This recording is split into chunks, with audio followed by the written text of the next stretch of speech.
Hello everyone, welcome to another edition of In the Box Seat, coming from on location actually. Yes. Ella, Well, last week we said we lost budget. This week I think we've gained budget. Yeah, so tell us a little bit about why we're here in Surfers Paradise. Yeah, absolutely. The team at the Gold Coast Surf Club, the exec team, we're actually here at the island today doing our planning day for 2024 and also the start of 2025. So talking about all the exciting events we've got coming up. Obviously night racing being a massive one, Hollandale Stakes Day being back at the Gold Coast, which we're super excited about, and obviously all those events you love, Spring Carnival, Summer Carnival. It's going to be an amazing year.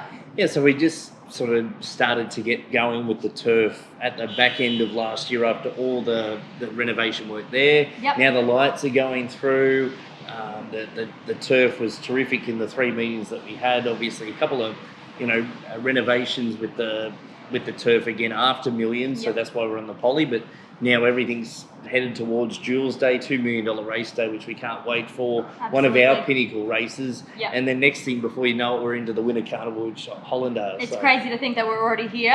We're super excited. Jewel, as you mentioned, will kick it off. Those packages are already online, and we're super excited about that. That'll be amazing to have back on the Gold Coast. It's an event that everybody loves. It's Queensland's Day, so we're very excited. Speaking of innovations, obviously Monday was Super Bowl, and the Gold Coast Surf Club had their first tab Super Bowl party, which was a big success. I can vouch for that being there. I enjoyed every minute of it. Mitch Overtime, even better. At 9 a.m. Yes, I said 9:30 to everyone, but you've given me up. So, but it was good. It was a great atmosphere, and particularly to go to overtime as well. Absolutely. I lost my bet. Justin Bieber did not come on stage. No, they reckon he just wasn't feeling it. So Biebs said no, not for me. So I'm sad about that one. But no, the game was a super success. It was awesome to see that atmosphere on a non-race day in the Tab Auditorium. So we can't wait for the more iterations that we do throughout the year. At least we've got a legitimate excuse to go back to Steve from this point on. If we're not feeling like coming into work, we're just like, nah, not feeling it. Not feeling it. It's good enough for Biebs on halftime Super Bowl. So it's good enough for us on a Friday afternoon. But it's something that the club is certainly working towards. State of origins in the mix, and like with all the screens, you couldn't miss any of the action. You didn't know where to turn. No matter where you were sitting in the auditorium, you had a view of a screen. It was amazing, and you could tell everyone was cheering in that that last minute of overtime. It was awesome, and we can't wait for more of those with some Australian sporting events. And also too, it's our chefs that are all that menu that was all the food that was had on Monday was from the chefs that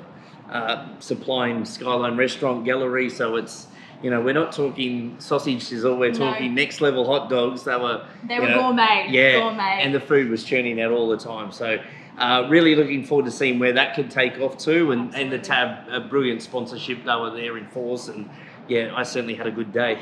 Racing news, Scotty Morrissey's stable's absolutely flying at the moment. Lumen's Lenny was a tip last week on the show, absolutely bolted in on debut, scoring by almost 7 lengths. He's got a horse called Ticker Ready, which continues to win, so look out for it, but the stable is really going well at the moment.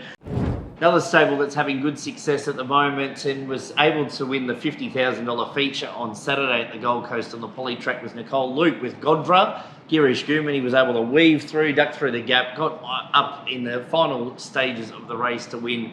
And we caught up with Nicole during the week for our social media profile. Yeah, it was really good. She's been a bit unlucky this prep. She's been pretty consistent. Last start she was unlucky, so she got all the breaks on Saturday and she won. Ducked and weaved, it was a very good ride. Yeah, he rode her well. He was very patient, didn't leave the rail. It was very good. Very quiet-natured mare too. Yeah, she's lovely. She's a pleasure to do anything with. Actually, last prep, she was a little bit keen in her races and I wasn't sure she'd be able to run the distance. But this prep, she's come in and she's really relaxed and a different horse. Obviously, the build-up continues towards the cutest Jules. Big set of trials at Bow Desert this week, as well as Doomben earlier in the week. So a number of the 2- and 3-year-olds are stepping out as we head towards that feature race day at the Gold Coast on March 9. The Horse of the Month was awarded this week as well. Jun Quira from the John O'Shea stable had a good Magic Millions Carnival, won the Fillies and Mares Rising Stars race. and then ran a slashing fourth in the Fillies and Mares $1 Million race, the last race on Magic Millions Day. It's gone for a spell now, but expect to see it during the Winter Carnival, maybe a silk stocking. Obviously, it does well at the Gold Coast, so she was the horse of the month, which brings us to our point that John O'Shea with Sydney Bowler. All things are going well there, looking like a full speedy recovery after that mishap in the 3-year-old Guineas and the barrier. So very good news there, and expect her also. There's talk that Sydney Bowler would be maybe win a Carnival Band if all things going well. So it's an amazing story to think of what happened. Super big shout out to obviously all the team who helped make that happen, and obviously the vets as well. Absolutely. So a happy ending to that story. So we're super glad to hear it. Absolutely, and it just shows what sort of goes in behind the scenes as well. Obviously, it extended the day out, but it was all for the right reasons. Absolutely. John O'Shea was very forthright in saying that all precautions were taken to make sure that the horse was put foremost, and that's what racing is all about. So looking forward to Saturday here on the Poly at the Gold Coast. I'll go and enjoy a nice cocktail. What about yourself? Back to work? Back to work. I'll be there for the Rondo Building Services Race Day, another great sponsor that we have year in, year round. So we're super excited to welcome them back. And I'll be there. I'll be working and back in full force. Well, we've been studying the form as per normal. Absolutely. Hope you found a winner. Oh, of course, always. I'll find the winner and then you can explain why it's going to be a winner. Absolutely. Here's our tips for the weekend. Looking forward, it's a strong meeting on the Poly actually. The nominations were very good this week, so looking forward to racing action once again at the Gold Coast Turf Club. Thanks, Ellen. Thank you, Mitch.